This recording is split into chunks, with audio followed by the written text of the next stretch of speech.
যে কোনো কিছু মনে রাখার ক্ষেত্রে অ্যাক্টিভ রিকলিংটা খুবই দরকার।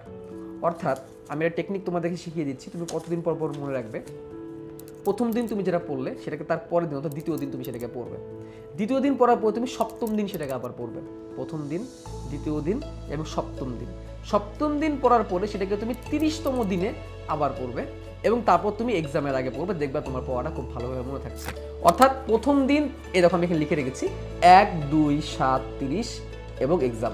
অর্থাৎ প্রথম দিন তুমি অনেক কষ্ট করে 5 থেকে 7 বার রিভিশন দিলে, দ্বিতীয় দিন সেই গুরুত্বপূর্ণ লাইনগুলো আবার তুমি রিভিশন দিবে, তোমার মাথার মধ্যে ঢুকে যাবে।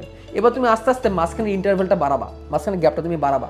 এবার তুমি 7 দিন পর অর্থাৎ প্রথম দিনের 7 দিন পর বা দ্বিতীয় দিনের 7 দিন পর, যেটা তোমার ভালো লাগে, 7 দিন পর তুমি পড়াটাকে আবার একটু দেখবে।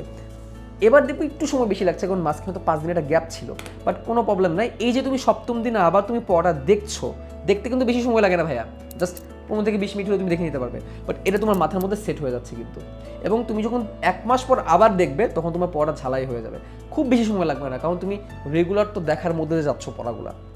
এরপর যখন তুমি পরীক্ষার আগে পড়তে যাবে তখন দেখবে সবগুলো জিনিস তোমার চোখের সামনে চলে এসেছে। বুঝে বুঝে পড়া আর না বুঝে মুখস্থ করার মধ্যে অনেক ডিফারেন্স। না বুঝে তুমি যদি মুখস্থ করো, ওই পড়া তোমার পরীক্ষার আগে একটা বার্ডেন হয়ে যাবে। আর বুঝে বুঝে আমি যেই প্রসেসটা বলেছি সেই প্রসেস অনুযায়ী তুমি যদি পড়ো, তোমার কাছে বায়োলজি কেন সকল সাবজেক্টই সহজ হয়ে যাবে।